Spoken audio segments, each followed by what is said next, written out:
Welcome back to Coffee and Tea with CarrieVee. I'm CarrieVee, your biggest fan, the person who will believe in you until you can believe in yourself, and then I'm still going to keep believing in you. This podcast is all things leadership, communication, confidence, clarity, and life. And joining us today is Brianna Booker, and she is going to share her heart with her amazing new book that is just, Brianna, is it even can we buy it yet? Yes, it is. Okay. It's available on Amazon. Yay! Because my book is a not for resale copy. This is my gold. It's like someday people are going to approach me and say, we'll give you $50,000 for that because it's a pre-release. I'm very excited. This book was and is amazing. There's so many interesting facets to you.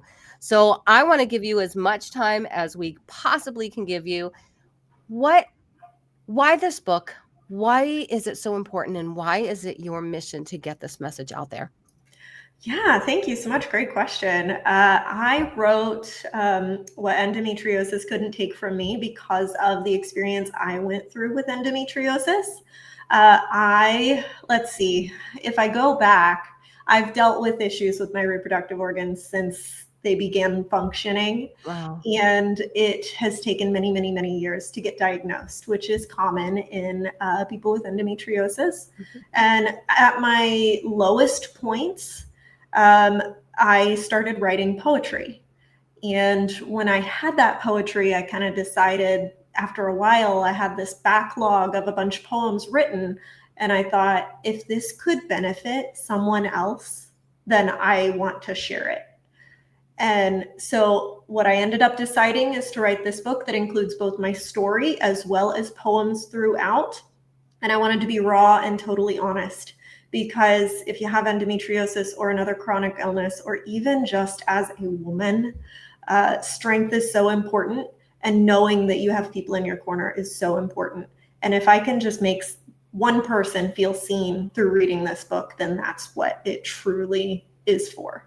It is, and it is beautiful, and your poetry is stunning. Thank I'm you. Thank so you. thankful that you're sharing it with us so vulnerably. Sometimes it's hard to share those deepest, most personal sides of ourselves, but what you are doing is true servant leadership. You're leading by being a servant and sharing these deep hurts with us. Why do you think that it takes so long to diagnose a woman with endometriosis, which I feel like should it be that hard? I really don't think it should be that hard. And I mean, I love it. We're getting right into the nitty gritty, and I will follow you down this rabbit hole. Honestly, I think it is because we are women. And unfortunately, in the medical and health field, women are not as focused on. And when it comes to endometriosis, we don't know a whole lot about it. And we just started to kind of dive into how we can even diagnose it. So because of that, it's just taken a very, very long time. A lot of women go through doctor after doctor after doctor that belittles them. And I think as women, we're just meant to be in pain. And they just think, oh, it's just a normal, like, period issue, but it's not. It's a whole body inflammatory disease. And a lot of people battle with some really tough things with it. And I wanted to make sure that they understood that there are other people out there like them, and to just keep going and just keep trying and just keep looking for that person that will listen to them. Yeah. And you are definitely that person. I try. I try every day. You are definitely that person. I want to give our listeners a little bit of feedback. This is something that drew me to you immediately. So I spoke at a conference in Troy, Ohio, where Brianna is from. And I would say there were probably about 250 women in that room. Yeah. And I gave a keynote, and at the end, I opened it up for questions. And Brianna raised her hand and asked me if I would share her book with my listeners. This is boldness, one, which I absolutely love. But it also told me that what she had in her hand, as she held up the book and asked me that question, what she had in her hand was not just a book, but it was a mission and a vision and a passion that she wanted to get out to as many people as she could. And I'm not afraid to raise my hand and ask a question that I could have very easily said no. No, I don't know you. I don't know the book. Yeah. But I was so touched by your passion that it was an immediate yes. Let's talk. Let's get this out there. Yeah. I have never, as far as I know, um, I've never experienced endometriosis, although I also don't have any of those. I don't have any of those reproductive organs left in my body. Mm. And I just remember, let me put it this way, that word was never used on me, but Mm. I knew that I would wake up doubled over in pain, and I was told, "You need a hysterectomy." There Mhm. was and it was back before I started questioning anything. I just followed what was told to me, Right. Yeah. right? Yeah. How many women do you think that happens to? I mean, can you share with us as much as you would like to deeply into your journey, what that felt like physically? Because there may be people listening who have been told, like me, well, you just need to do this without any explanation. And then we wake up from surgery and wonder, am I even still a woman? I mean, you just took the parts that make me female. Yeah. Yeah, I battled with that heavily, and I go through that pretty in depth in my book, talking about how I Mhm. didn't feel like I was a woman anymore. Yes. And I'm so sorry to hear that you went through that, because I do think there are a lot of women out there that have experiences like Mhm. yours. A lot of doctors, unfortunately, haven't heard of endometriosis or don't know a whole lot about it. And so we just need to, like, that's one big reason why I wrote this story, is because we need to get it out there, and we need to showcase that this is something that we need to be aware of. 1 in 10 women, which actually is an old study, but they say that 1 in 10 women are diagnosed with endometriosis or have endometriosis, even if Wow. they don't know it. But that's actually outdated. I think it's more like 1 in 7. 1 in 7 women That sent feel chills down my this. spine. Yeah, yeah. So if you think about everyone that you hang out with when you go out on girls' night or girls' weekend, I mean, you look around and you count the women you know. If it's 1 in 7, how many people is that? How many women is that you currently know? Mm. That's a lot. Yeah, That's a absolutely. that's a stunning statistic. Yeah. And thankfully, when it comes to endometriosis, it's so vast. There are 4 stages similar to cancer. I don't like to say that because it's not classified as a cancer, but it does react very similarly in the body to a cancer. Okay. And I would say the majority of women are stage 1 or stage 2, and then they never progress. And so a lot of times it's not going to cause as big of an issue as it did in me, or in many women. But those ones that where it does really take you down, like, I literally felt completely broken. I Mhm, felt totally broken as a person. I didn't feel like I was a woman anymore. I felt mhm. like if I couldn't conceive, then what was I to society?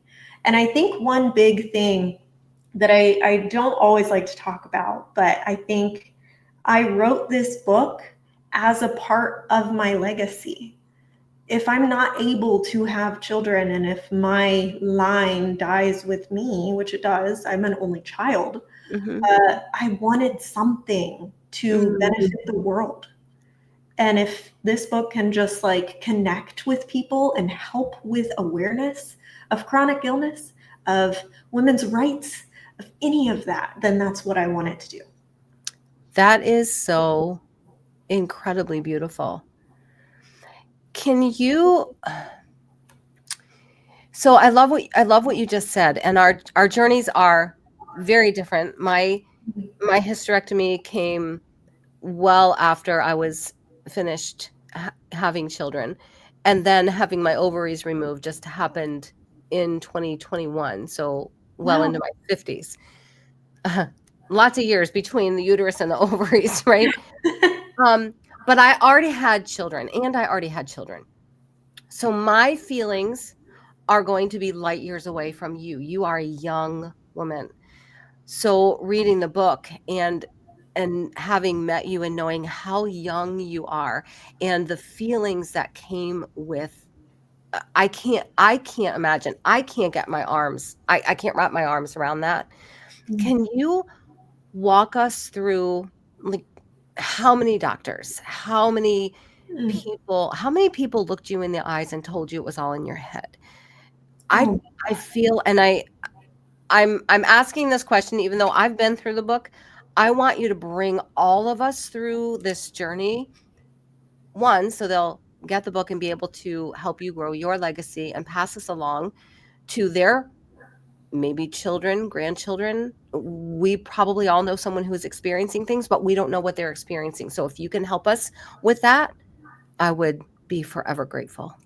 absolutely. I feel like for me, it starts with just like most people. I started my period and I talked to my mom. Mhm. And turns out my mom had very, very painful periods as well. So she just told me, unfortunately, it's genetic. It's going to be painful for you because that's what she thought.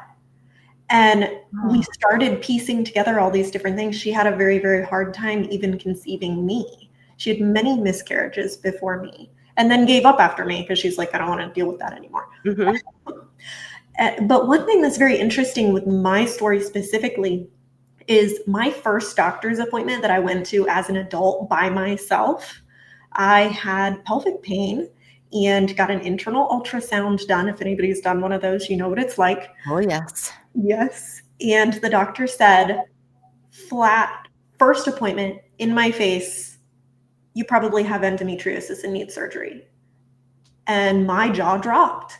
I was like, what is this? I've never heard of this before. What do you mean? I can I curse on here because Yes, you can.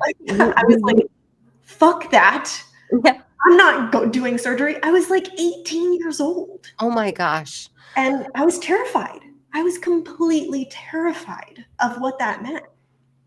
So I had to take a couple years starting to kind of understand and learn what endometriosis was. Oh my gosh, what a cutie. She has Sorry. to be on my lap during every podcast. I'm sorry. Moment of brevity. Okay, you can only sit. Okay, go ahead. Absolutely. So that was a very different experience for me from most women because like you said, a lot of people do say, oh, they belittle the pain or it's just in your head. And honestly, I still get that sometimes. Like I'm Mhm. expected as a working adult woman to work a full-time job. Mhm. And that is hard. Unfortunately, it is. And that's just life. I've totally accepted that and understood that. But a lot of doctors don't realize how much pain women are in because really technically periods are not supposed to be painful. Mhm. If your period is painful, you like if your daughter's mentioning pain, you need to take them to the doctor and you need to find somebody that will listen to you and look into it Can you because say that again? Like, I really want you to drive that point home. That yes, periods are not supposed to be painful. Like, let's hear it again. periods are not supposed to be painful. Thank They're you. not. You're not supposed to have pain with your period. And if you or your daughter or an aunt or anyone in your life mentions that they're dealing with painful periods, go to a doctor and don't stop until you get to a doctor that's going to listen to you Yes. because things can be done and you should not be living with that daily pain. Mhm. Mhm. What can what can they expect at a doctor's appointment where they're taken seriously? I Mm, feel like a lot of doctors aren't taking it serious yet, but let's right. say they find someone who's taking them seriously. What can they expect? It's different for everybody. Ask a lot of questions. I highly recommend bringing someone that's in your corner. Even at 33 years old, whenever I've went to appointments where it's just myself, it does not go as well as when I have my partner there with me Hmm. because he's able to double down, double check. If he doesn't understand something, he looks at me, I look at him, we ask those questions again, and you just have to advocate for yourself because nobody's going to. And Yeah. sometimes that's really hard to do when you're alone. So Mhm. take someone with you, take your partner, take a friend, take your mom. Take someone with you and ask the right questions and try different things. Over the years that I've dealt with this, I've learned of a lot of individuals that find really great relief from a bunch of different things. Some things work for some women and some don't. I was on one medication that made me start to lose my eyesight permanently. Oh my gosh. And that's a very rare symptom that just happened to happen to me. So it's always going to be a journey. You're always going to be learning. And I think that's the same with any chronic illness or anybody in this world. Really, you have to listen to your body and you have to do what's best for you. Yes. I love that you said that. Listen to your body and do what is best for you. We know our bodies. We know what we're feeling, and we're the only people who know what we're feeling. My husband asked me today, we were taking a walk, and he said, "Does my hand look better?" It was swollen up this morning. Mm, And I reached over and I said, "It doesn't matter if I think it looks better. mm, Does it feel better? You are mm, the only one who can do this and know if your hand is feeling better." It's the same way with our bodies. No one lives in this body but us. mhm. And do you feel that we are taught as women, though, to ignore what we feel and to Oh my just, gosh, yes. yeah, yeah, Yes, we are definitely told to ignore what we feel and just kind of put our heads down and do what needs to be done. And it is so hard. It makes it so hard to speak out. You feel so alone. I feel like a lot of times I can't even share these feelings with other women. And mhm, I mean, you've met with me and talked to me. I'm very open. I'm a very yeah, open person. I will tell sure. you anything. And I will definitely say I was surprised a lot of my family and friends who have now read the book came back and said things to me like, "Man, I really truly didn't understand what you were going through." Wow. It's Wow. hard. It's hard out there for us. And truly sharing your story is so important. It's so Mhm. important. It is. If more people share their story, I've had people ask me often as a speaker, well, I would love to do that, but I don't have anything to say. Oh, you have so much to say. Yeah. And Yes. you not only have so much to say, you have so much to say that others need to hear. If we don't share about these things, nothing nothing changes. I mean, I remember back in 2010 when I had my hysterectomy, I asked the doctor, I said, "Well, as long as I'm coming in, as long as I have to do this, can we do something about like the fact that I can't walk around the block without peeing my pants?" And Mm, she just looked at me and she said, Have you never addressed this with anyone?" I right. said, "No, I was taught that it's not nice to talk about these things." Right. Yeah. Right? And they did a urodynamic study that which I failed miserably. Like they cut the thing short because it was so my bladder control was so bad. I guess 4 Mm. babies sitting on my bladder just didn't do well for it. Anyway, if I had though been able to just speak about it freely, Yeah. what I found out afterwards is that every woman, aunts, everybody I knew had the same bladder sling put in that I had put in, but they never talked about it. I thought there was something wrong with me, and I was terrified and embarrassed to Mhm. say, I'm walking around the block with major pads on because I will pee myself before I get home. A short block. Mm. Mm. I love that you mentioned embarrassment Mhm, because I have a story from when I was a kid. I say it when I was a kid. I was in high school, so I'm talking like mhm. 16, 17 years old. And I asked my mom one day out of the blue, I said, "Mom, when can I start wearing thongs?" And she cracked up laughing because to her, in her head, she's like, "You could wear that's your choice. You can do it."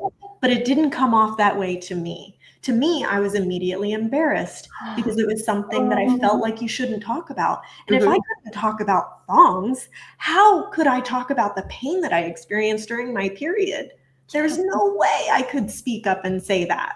Mm-hmm. And so, like, it's so interesting to me, the things that I myself kind of forced into my own head, because my mom didn't mean anything by that whatsoever, but Yeah. just her laughter was enough to embarrass me, to feel like I couldn't talk about things. Oh. And I feel like a lot of women deal with that. I feel like a lot of people deal with that same Mm-hmm. similar experience. Mm-hmm. It's taken me so long to just accept the embarrassing things in my life. I'm gonna make mistakes. It's Yes. gonna happen. My Mm-hmm. mantra is do the hard thing, Yes.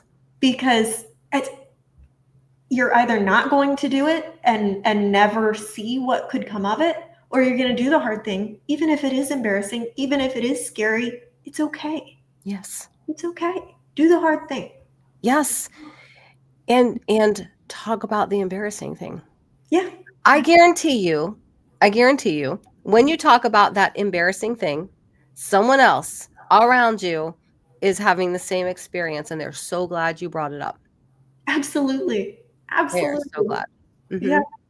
Yes. Yeah, and it's something now that um our daughters who have had children, I will just say to them, so when you start to pee your pants, and we'll all laugh about it, but because if we just normalize it, Mm-hmm. the conversation becomes easier. And what you are doing with this book is normalizing this conversation around endometriosis. I keep taking this the wrong way because the camera's reversed. Normalizing this conversation around endometriosis, which was gosh, in the back in the day when I was in high school in the 80s and college in the 80s, um, endometriosis was rarely said because it was connected to reproductive organs, and we Mm-hmm. didn't talk about such things. No. No. How much And has I that feel like that, changed, or has it? I hope that it has, but I can Mhm. say that I have seen that it is still really, really hard for people. Like, one experience that I have recently, my sister Lindsay has a 12-year-old son. Hi Logan, if you watch this. He being 12, we've talked to Lindsay like, hey, it's that age, he's turning into a teenager. Have you talked to him? And she will shut down the conversation. As like a mom, she's like, no, no, no, no, no, that's Uh-huh. his dad's job, which I totally understand. But that's a really good example of things that we don't talk about. We Yes. don't talk about sex. We don't Mhm, talk about reproductive organs. We don't talk about chronic illness. mhm. I am so surprised now that I've shared my story, how many people in my life tell me, oh my gosh, I deal with pain in this way. I Wow. have dealt with this chronic illness. And it's crazy how many similarities there are and how much you can learn from this book, even if you don't have endometriosis. I have had so many people come to me and say, oh my God, your tip to use the TENS unit or to have a heating pad on you 24/7. I have a heating blanket literally like right over there. Uh-huh. Tips and tricks like that are beneficial to anyone that deals with fun things in life, I like to call chronic illness, because everybody has something, Yes. right? Yes. Everybody can learn something out of this book. Yes, and everyone needs to have a copy of this book, and I'll make sure, Brianna, that we link this book underneath, whether you're listening or watching, there will be a link to this book underneath of this podcast. So just go click on it and grab the book. You are right. Everyone can learn something, and the poetry is beautiful. Your writing style is beautiful. You are a true storyteller. You also have animals, and was it knitting or crocheting? Oh, needle felting. Needle okay, can you describe for us what needle felting is? Oh my gosh, I don't even know where to start. But it is literally wool, like just straight wool all off of a sheep or an alpaca or synthetic wool, that you take a specified needle that has tiny little barbs on it that you can barely even see, and you poke it with a needle, so you really get to like take some anger out on this little pile of wool, and you poke it so many times that it slowly turns into a hard shape, and then you build whatever you want out of it. You can build creatures, animals. I've needle felted on wool sweaters as Oh my well. gosh. Um, it is so much fun. I enjoy it so much. Now I want to do it. It's like my grandma hobby. It's like in the evenings, I'll sit down in front of the TV and I'll just be poking something with a needle over and over and over again. I love this. See, there is something for everyone in this book. I know, right?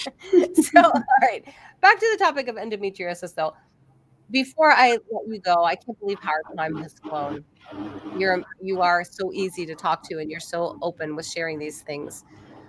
If a woman was wondering if she had endometriosis, what should she be looking for? I imagine the symptoms are kind of there's probably a wide range of symptoms, but Absolutely. what can Mhm. she be looking for? So when she goes to the doctor, you mentioned ask the right questions. How does Mm, she know what questions to ask?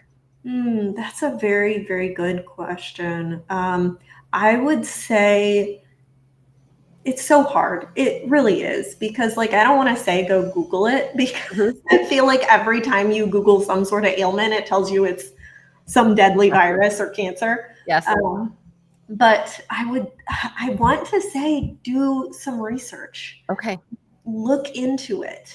I would say one thing that I've really kind of had a lot of success with is looking into not just the internet, but either books or not shamelessly plugging my own, but there are other books by really great doctors that talk about not only endometriosis but any sort of chronic pain.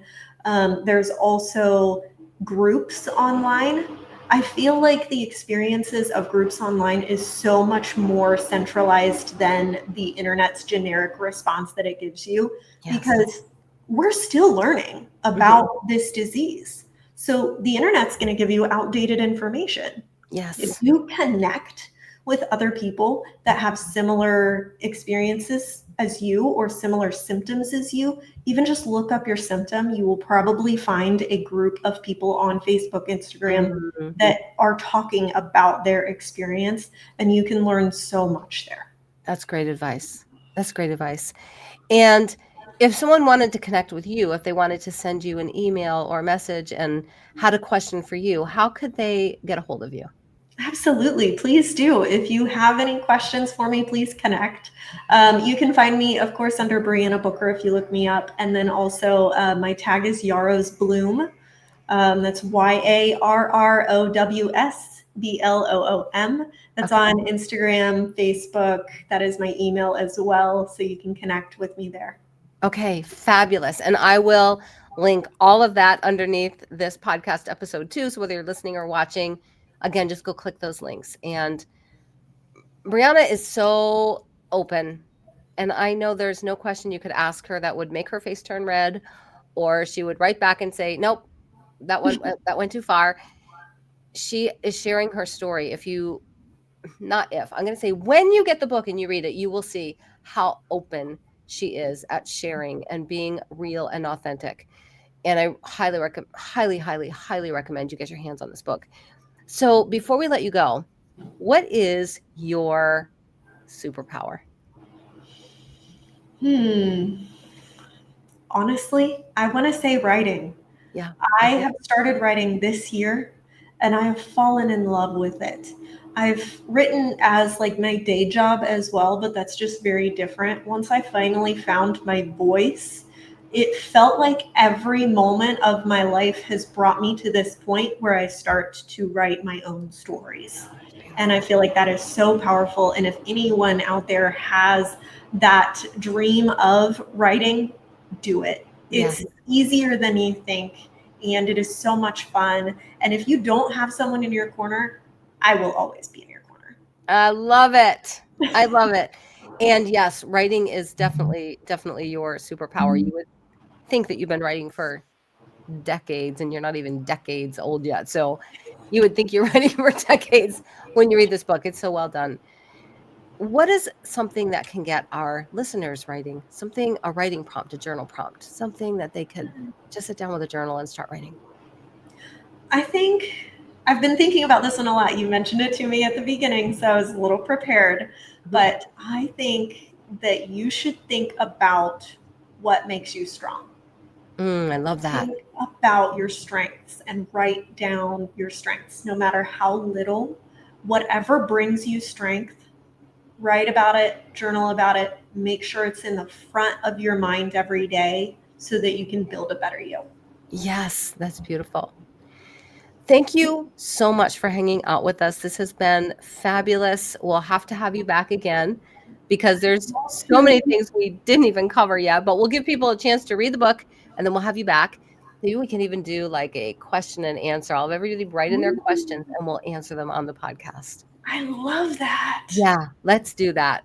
Let's do that. You are so open, and I so appreciate your willingness to share this journey and to be so authentic about your feelings around it. And I, like I said, I just can't even imagine the pain and the heartache that you have been through and are going through. And I really appreciate you sharing it with our listeners. There are so many people that are benefiting right now from listening to this. So thank you for hanging out with us. Yes, yes. Thank you for inviting me. I really appreciated Welcome. it. And like we said, if there's any questions you have for me or need someone in your corner, shoot me a message. Yes. All right. Thank you so much. Thank you.